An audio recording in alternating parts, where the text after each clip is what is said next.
Henry the Fourth was born in 1367 in Bolingbroke, Lincolnshire. His parents were John of Gaunt, the third son of Edward the Third, and Blanche of Lancaster, Gaunt's first of 3 wives. It was through the marriage to Blanche that Gaunt would gain control of the Duchy of Lancaster. He first did so as Earl before he was made Duke of Lancaster later on. When John died in 1399, he would pass on the inheritance of the Duchy of Lancaster to his son Henry, and it was a dispute over this that would lead to Henry becoming king. But for Henry growing up, the opportunity of becoming king would have seemed remote. Up until 1376, Edward III's heir was his oldest son, Edward the Black Prince, Henry's uncle. And the prince too had an heir, a boy by the name of Richard, who was born in the same year as his cousin Henry, 1367. However, when the Black Prince died in 1376, the throne moved that bit closer to Henry. But it was Richard who succeeded Edward III in 1377 as King Richard II. John of Gaunt was not a popular man. He was the richest and most powerful man in England, and there was civil unrest. In 1381, the Peasants Revolt exploded in a fire of rage and fury, as discontented lower-class men and women, outraged at the burdens of taxation that was being thrust upon them, marched on London, destroying and killing as they went. Powerful figures like the Chancellor and Treasurer met their grisly ends at the hands of the rebels. John was lucky in a fashion, as he was on campaign in the north and escaped much of the wrath. Otherwise, he would have been one of the first on the rebels' hit list. His palace at Savoy was destroyed. But his heir, Henry, was not so fortunate. He was in London, holed up at the Tower of London with the king, whilst the revolt was taking place. But once the rebels had made their way into the tower, the 14-year-old Henry was in serious danger. If the rebels couldn't get their hands on the despised Gaunt, they well might target his son and heir. There are a couple of versions of events that describe Henry's narrow escape. One is that, with the rebels closing in on him, Henry was hastily shoved in a cupboard to hide by a soldier guarding the tower. Another was that a guard pleaded for the young boy's life, and succeeded. Either way, Henry was saved by the quick thinking of a Tower of London guard. Despite successfully seeing off the Peasants' Revolt before the whole country went up in flames, Richard II's reign soon descended into chaos, and largely because of the young king's over-inflated ego. In 1385, Richard, now about 18, plotted against John of Gaunt and wanted his uncle done away with. Richard was threatened by his overmighty subject. Gaunt, rather sensibly, took himself out of harm's way and placed himself at Pontefract Castle and made sure he had plenty of men and provisions to see out this crisis. Relations between Gaunt and his nephew, though, were at an all-time low. Another distraction for Gaunt, something of a welcome one, came from Castile.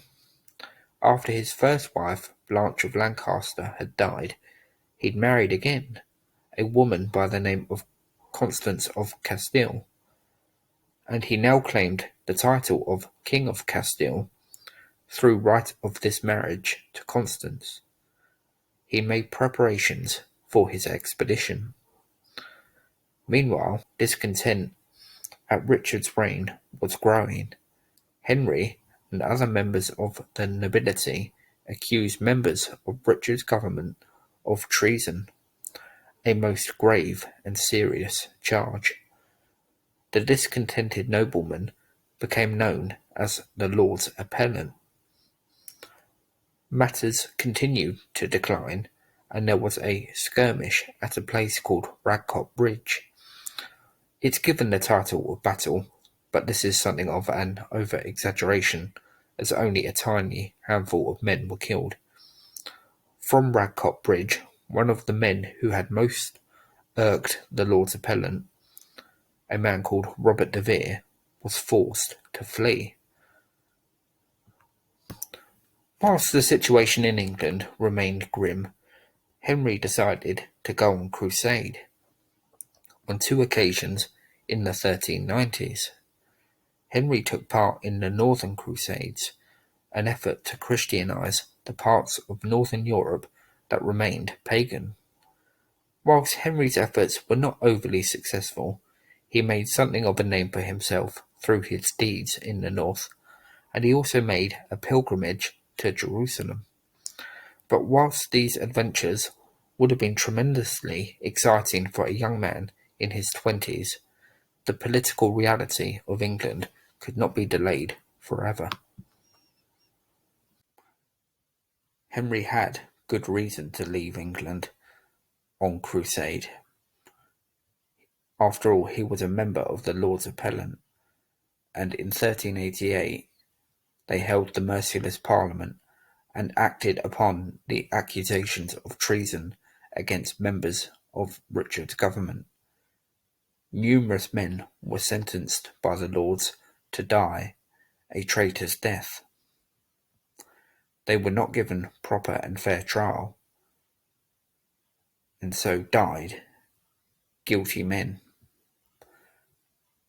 This was not something Richard would forgive easily, and he would bear a grudge against the Lord's Appellant until the day he could seek revenge against them.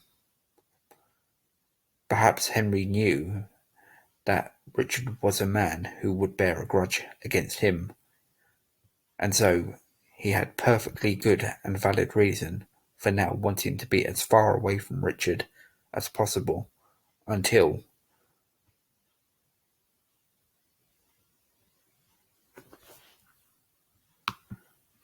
matters had finally settled down. But as I say, Richard was not a man who forgave easily, and Henry would pay the price in 1397. Rather than forgiving the Lords and attempting to bring some desperately needed stability to England, Richard sought revenge. Among those to die were the Earl of Arundel and Thomas of Woodstock, Richard's own uncle. Then after Henry had fallen into dispute with a man by the name of Thomas Mowbray, Richard had them prepare to joust to solve the dispute. But before the two came to blows, Richard, ostentatiously and in an act full of drama, stood up and sentenced the pair to exile instead. Henry was sentenced to 10 years, Mowbray for life. Mowbray died just a couple of years later, in 1399, of the plague, but Henry, as we now know, would return. Richard had descended completely into tyranny by this point. His fragile ego was still bruised from a decade earlier, and vengeance was all he could think of. Gaunt died in 1399, and the Duchy of Lancaster, the wealthiest in England, should now have passed to his son Henry. But with Henry now in exile, Richard decided to enrich himself and keep the duchy for himself. Fortunately, though, Richard was clearly not very intelligent, and chose this moment in time to go to Ireland, leaving his kingdom completely vulnerable. Henry seized his chance. He landed at Ravenspur in Yorkshire to seize his inheritance, but Richard had alienated a lot of people, and the crown was now there for the taking. And so Henry, after capturing Richard in Wales, took his cousin to the Tower of London, formally deposed him, and sent Richard to Pontefract Castle. He starved to death the following year in 1400. Bolingbroke was now Henry IV.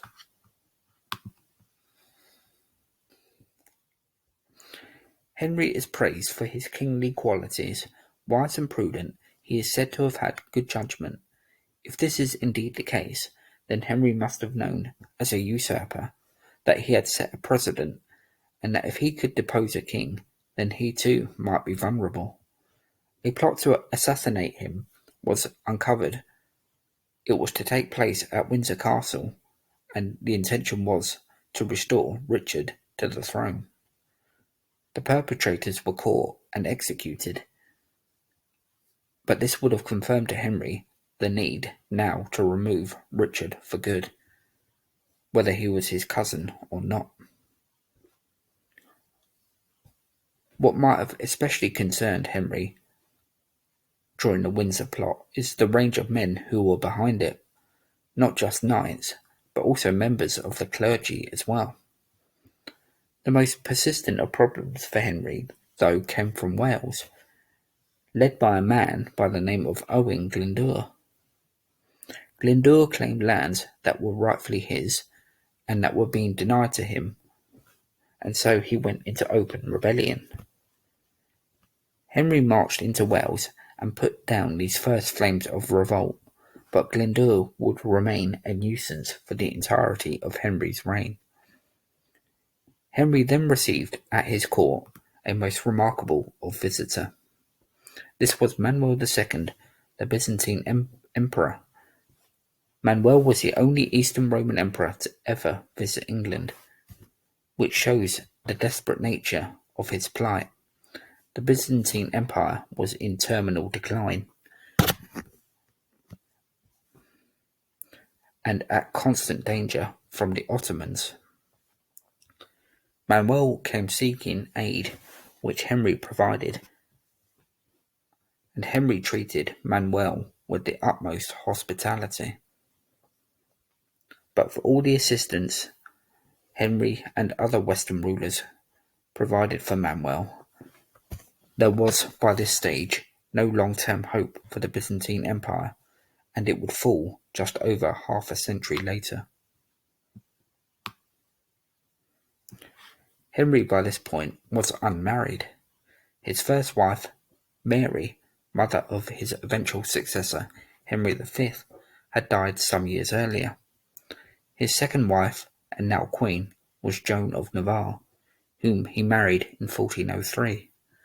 That same year, Henry faced his next serious rebellion.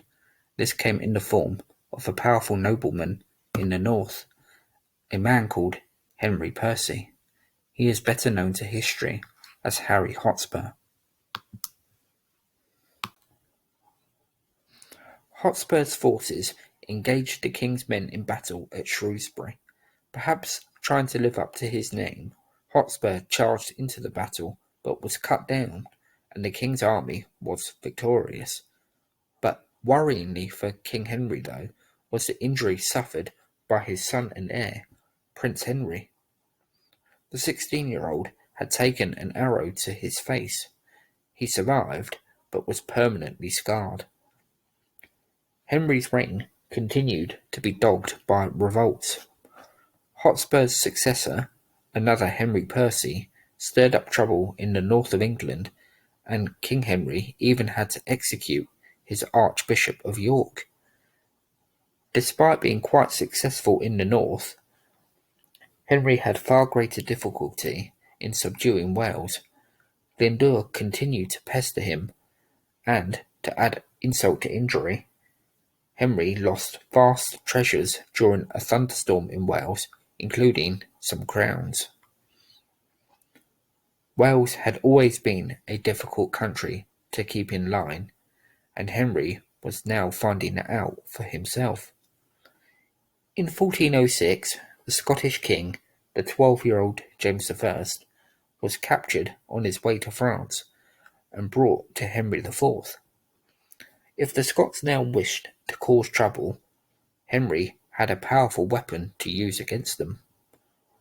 Also that year was the Long Parliament, where after a painstaking amount of time, an extremely unpopular tax was passed.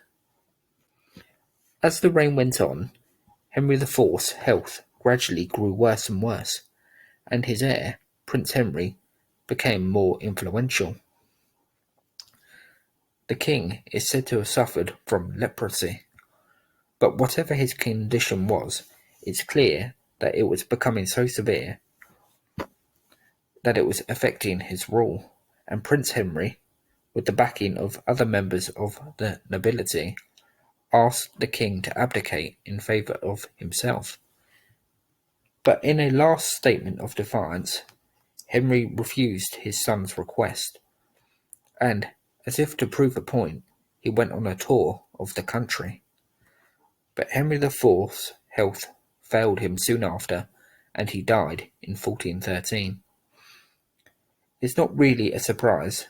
Henry IV's reign was a comparatively short one. Constant rebellions must have taken a tremendous toll on the king's health, and try as he might, his kingdom never had true peace under his kingship.